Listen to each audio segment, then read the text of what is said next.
Welcome. You're listening to Latin Waves with your hosts, Sylvia and Stuart Richardson. Latin Waves is more than just hot rhythms. This is a show about community, about creating a culture that is inclusive and based on fairness. Because everyone deserves dignity, respect, and has something to contribute. A new world is possible, and it all starts with us. Tim Black is on the line. He's the host and founder of Calling It Out with Tim Black and the original The Tim Black Show. Tim has been covering politics, breaking news and culture, and social issues since 2012. Hey, Tim, welcome back to the show. Hey, Stuart, thank you once again, my brother. Thank you for having me back. Welcome to your beautiful audience, man. And glad to be back. Thank you. You're very welcome. Now, in the recent U.S. election, the black vote doubled for Trump.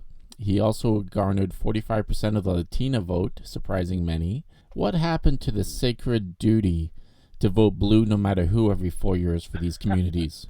It's a great thing happened, man. We got emancipated from the Democratic Party, so to speak. we realized that hopefully, now this is hopeful thinking, right? I've been wanting this to happen just for marketing purposes, that we be able to have our vote work best for us no matter what party we go with. And to be able to have the leverage to them knowing you can't go down the street if you need to. If you need to go across the street, you can go across the street and buy from the competition.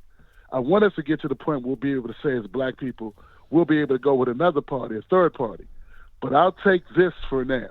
But it's not all due to black people waking, I would like to say we all woke up at the same time, but I think it also has to do with Kamala Harris as being a very flawed candidate. It has to do with the trajectory of the Democratic Party, the brand itself of the Democratic Party starting to dissipate, and just the overall temperature and some of the cultural issues and the identity politics and those things that I think just Americans in general, like black people are not a monolith, right? And no other group is either. But I think American culturally, we were all kind of, a lot of us, a majority of Americans, obviously, who won the popular vote, Trump, is rejecting this type of leftward, this weirdness, this cultural hypersensitivity, this siloing of, we need to look at what affects us all, and let's deal with that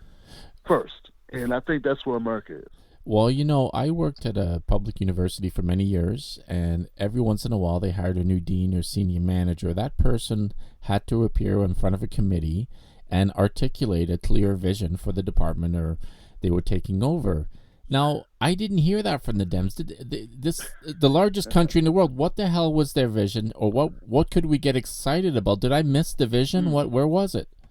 And this thing has been fumbled from the start. You bear in mind, like, we're talking about Kamala Harris, a person who I don't feel has the political IQ in order to pull this off. This would be a heavy lift for anybody, I think. I think any politician who would walk in and they say, you got 90 days, you got 3 months to pull off a campaign, and people didn't like her to going in. Like, she was one of the most underrated, unappreciated vice presidents of recent history. I can't think of anybody worse. In fact, before she started running, there was conversation about Joe Biden's picking her. It was common knowledge. People were saying, they were printing this.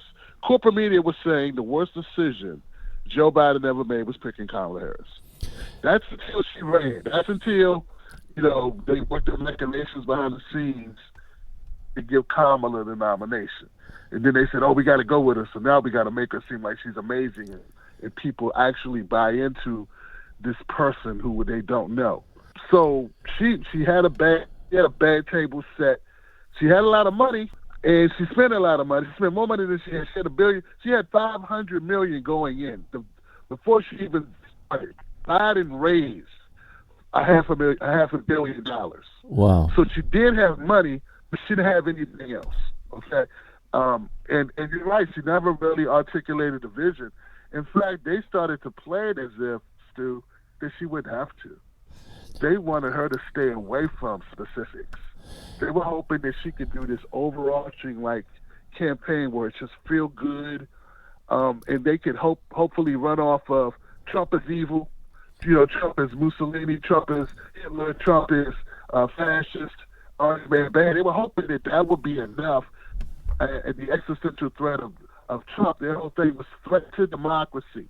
Make everything bad seem with Trump in bodies. And just be the opposite of that, and that should carry us. And let's see what we do. And it didn't work.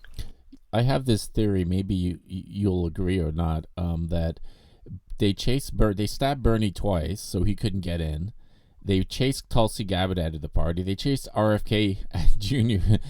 out of the party. I think they would rather lose than have a semi-progressive candidate. What are your thoughts? Yeah, it's crazy. I absolutely agree with that. Absolutely. I was looking at a picture this morning, of Trump, and he was standing with some of his cabinet picks, and it was Tulsi Gabbard, it was RFK Jr., of course it was Donald Trump, and I was like, wow. I think even Elon Musk was in the picture, and I'm like, wow. All four of these people used to be Democrats. Yeah. They all were Democrats, and they've all become independents or Republicans. That's what happened. I mean, the Democratic Party is, I believe, and I've been saying this too, and I get a lot of pushback from people who have just, I feel, have not recognized what the rock is cooking yet. They don't understand yet. The Democratic Party is the more dangerous party. It's the more corrupt party. It's the more robust party to shut down movements, to quiet dissenting voices, all those things. They don't want, if you step out of line with the Democratic Party, you are toast. And you're right. Bernie should have been Trump. Bernie should have been to the Democratic Party what Trump is to the Republican Party. It's disruptor, it's destroyer, it's remaking it.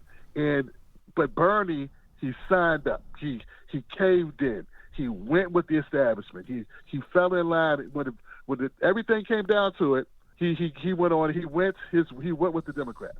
He went and campaigned for Hillary. Then he went and campaigned for Joe Biden. Mm-hmm. So Kamala's loss, it's got a lot of textures to it, right? But I also believe some of it, I think, belongs to Bernie. Because if Bernie had a robust, actual movement going on, then Kamala wouldn't have had to pretend to be nothingness.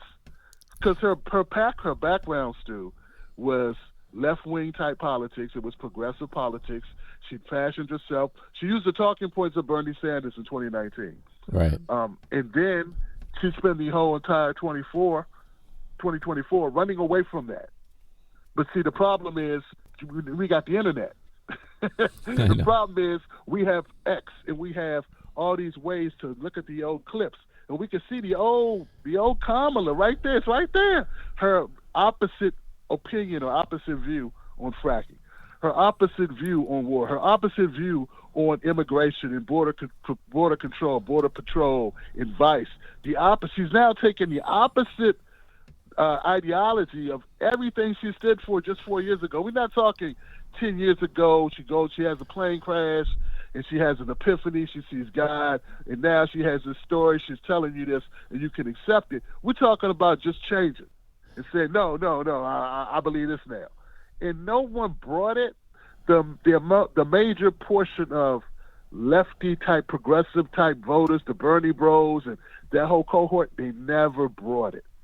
So she didn't have anybody, Stu. She didn't have anything. And like I said, like some of that has to do with their movement not being built up so that she could pretend, but she would have just been pretending anyway. That's the other side of it. I don't want to make it seem like she was going to be a righteous leader, a righteous bearer of the Bernie ideology, even though he isn't either. But she would have been able to use it. She would have been able to don herself in the clothing of this progressive person if there actually would have been a movement that was still existing. No, it's a very lonely place for progressives. I remember the Bush years. I was out there. The anti-war movement was strong. And now we have all these wars. There's seems no anti-war movement. I can tell you right now, she lost in Michigan because of Dearborn. There's a lot of Arab Americans that didn't show up to vote because she hasn't said peep about what's happening over in Palestine, or it's just going on. And I'm anti-war and I'm anti-censorship. So where's there a home for me, Tim? Where should I go? We're homeless. We're houseless. Yeah, I no longer consider myself a progressive. I'm just a person who believes in certain policies, and I'm just an independent. That's how I register. That's how I That's how I move about in the world. That's how I operate.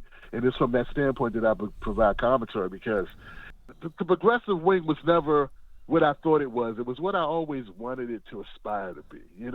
For me, I just got soured at, leader after leader kind of caving in. I mean, Bernie, then it was, I see the same thing in AOC. It's shameful. The Republicans, not just Republicans, MAGA, which is a different animal, which is Trump's thing, they just beat the brakes off Kamala Harris and these folks with that. I mean, the swing states, Stu, how do you lose all swing states? There are people that there are those that say this is race, Stu, and I can never say race doesn't not play a part. I can never say misogyny doesn't play any part. I think no matter who you are, yes, you have to give that. But when we look at numbers this devastating, when we look at losing like this, and I don't think it's happened since the 1970. I think it was 70 of Mick McGovern or something. Like this is atrocious. I mean, this is really an indictment of not only Kamala Harris but the party itself and where they think the party is. And it's a cultural shift, I believe, to a faux nationalism, a faux America Great Again. Is like it's a reaction to people feeling like government doesn't work for them, and Trump being able to sell an idea that he will. We don't know if he will or not, but he's able to sell that. And since there's nothing better on the Democratic side of the ball, you win by default. And here's a phrase that's driving me crazy. Maybe you've heard it. All the pundits are coming out and saying the more educated people vote Democrats. The Republicans they don't quite understand things. And let me rephrase that. The working class majority is voting Republican. Yeah. I've heard that. It's a diss actually to people that work for a living. I know. It's a diss to people that make a certain amount of money. Well, really, what I think it is, this is just me anecdotally. I think it's people adhering to like corporate policy. Like the Democrats play in an area, like you work at a big company. There's a certain type of decorum you have to maintain in order to be accepted and to be allowed in. And if using your salad fork, it's to them that's all it is. That's what it appears to me. And so they fall in line with it. Back when I had a corporate job and you had to wear the tie or the suit, or you had to, have your shoes shine and wear your Oxfords, like this is par for the course of what you had to do. But everyone, when they went home, Stu, they wore shorts or they wore sweatpants. They threw on the sneakers and they said they talked like however they wanted to talk. They didn't give a damn about a salad fork. They didn't hold their pinky out when they drank their coffee or their cocoa or whatever, and they drink a beer and they watch the game or they do whatever they do. They watch Game of Thrones or whatever they're into. And that was just, or The Wire, because I like The Wire. They'd watch that and that's it, But when they went to work, there they go, putting back on the monkey suit, putting back on the, the suit and tie, and remembering that, using Queen's English. So, but that's not who America is. That's just who they have to be at that moment, and that is the Democratic Party environment. That's their philosophy, and no one likes it. No one wants to be that. Everyone wants to wear shorts and feel free, and that's sort of like what Trump gives people. That's the people keep calling him macho and chauvinistic and all these things, and I don't think that's what it is. It's just being honest, and you can be wrong and be honest. But it's like being honest and being yourself and saying how you feel. That really isn't chauvinistic. You don't have to be cruel. But, of course, Trump plays. He says some things. Trump says things that he should not say. And that's true. He says things he doesn't need to say. And even his supporters, some of them will say, I just wish you'd be quiet. Don't talk. Yeah. Don't talk. Just go clean up the border. And, don't call anybody any names. But that's not what has gotten him the media coverage. Right. That under media. That's why he's offering Kamala money to pay off her debt. She's $20 million in debt after spending him 3-1. she's 20 million in debt. She's like, hey guys, let's help her raise some money to pay this debt off, because he's got most of his money. He still has 300,000 in the bank. He didn't spend. I just feel like it's a losing strategy to insult the working class that they don't know any better than to vote for the person of their choice. I just don't think it's a winning strategy. If you got a business, bro, I don't know. I like Mexican food, right? So if I had a Mexican restaurant, we were selling labrazo or tacos, whatever we were selling, fish tacos. If you didn't like fish tacos, I'd understand. I don't have to tell you that something wrong with you, that you don't want fish tacos. You're like, I want some pizza. And that's what the Democrats do. And that's another reason why I got away from the progressives, because it's like they don't give you room to have a different opinion. You are demonized if you think we need a border. Yeah. Like you become persona non grata. You are labeled a xenophobic because you think, like most other countries or all other countries in the Western world, that you got to sign up. You don't just get to show up and we give you $3,000 a month and a place to stay. We got homeless people sleeping right here on the street who paid into our system who don't get that. But if you say that out loud, you are now a Trump supporter. You are MAGA, which is the same thing as being a degenerate. What's the new word? They call them trash. Yeah. These are the and that was coming from the president of the United States, not a comedian. The Biden said Trump supporters are trash. The distinction, the Democrats like that both sides every issue with this, but at the end of the day, Biden has more culpability because he is the actual president of the United States. And him making that type of statement, I don't want to be a conspiracy theorist, but that's kind of a big slip. Yeah. Just say that when we know how it went for Hillary when she said something similar with the degenerate line. The deplorables, yeah. Never left her. Yeah. It's shocking to see so many homeless people in so many cities in disrepair, and they're off there in Ukraine doing photo ops and pouring billions of dollars of U.S. tax money into all that stuff. So I get that. I get the frustration. What would it take for Tim Black and others to come back to the Democratic Party? What would they have to say and do to bring back those supporters? We'd have to level it. For me, we can't speak about me because I can't see a world in which I come back to the Democrats. I haven't voted Democrat since 2008, so that's not going to happen. But I voted in Cornell West this time. I voted for Dr. Jill Stein in 2016, or was it 2020? One of those. And 2016. And I just can't see it happening. Now, for some other people, I don't know. Like I think they're more open to it, maybe, just because the kind of way the ball kind of bounces. What vision do they need to see? Do you think that would get them excited? I think the day of saying we have a person of color or a black person running, I don't think that's enough anymore. And I'm glad, because all people need to accept that all people can be sold out by people of all colors. It's something that white Americans already knew, and I'm sure white Canadians already know, that just because somebody's a white Canadian doesn't mean they're not corrupt. It doesn't mean they got your back. And it's just that black people coming from a subculture of blackness and culturally, historically in the United States have had to stick together in order to survive. We falsely believe that all of us have this mentality, but there's also the mentality of people wanting to fit into the larger group. And when you're in Rome, you do as Romans do. And that's what some of us have done. So I don't think the future, they say the future is woman. They say these weird things. No, the future would be policies policies that we agree with, policies that get money in people's pockets, that provide upliftment, that give people hope that there can be America that actually is prosperous, and that they can get a piece of that, not for the Wall Streets, not for the corporations, but for Main Street and for people across your street. That's what you need, but you need that embodied in a person who's believable, charismatic, that can talk. Hey, man, not everybody can be president, Stu. It's okay not to be president. Whatever happened to, you got the party of participation trophies.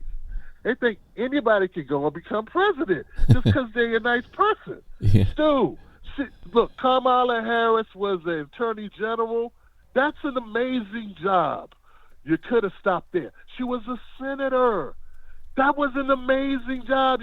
She went on to become a vice president, Stu. How many vice presidents had there been? Here's a hint: 47. There's only 46. Yeah. Because it's only been so. These are amazing. Why do you believe? I believe no one is entitled to be president, Stu, because there's so many forces out of your control. No one earns it. No one deserves it. People are talking crazy talk, like she deserves it. She's qualified. There is no qualification for this. No one's qualified to be that. We have 130 bases in 70 different countries. No one's qualified to try to run this thing called the American Empire. It's overstepping its boundaries in all these countries and meddling in all these countries. That's first of all. But second of all, there's no litmus test. There is no criteria. It's a rare thing that I believe should never happen, right? I don't think anybody should be in that position. But, okay, if you are in that position, that is lucking and drawing a bunch of other things, lining up and greasing the right pockets and going with the right whatever, and people believe it. But believe this, you have to be able to answer questions. You should be able to articulate yourself. You have to have some charisma. You should be able to stand on your square and make people feel comfortable, and you have to be likable. There's a lot of things, and they used to say for a man, you'd have to be the type of man that men want to be, other men want to be, and women want to be with. Yeah. That used to be the rule. We all kind of accepted. Not all of us were leading man material, but we could be great number twos.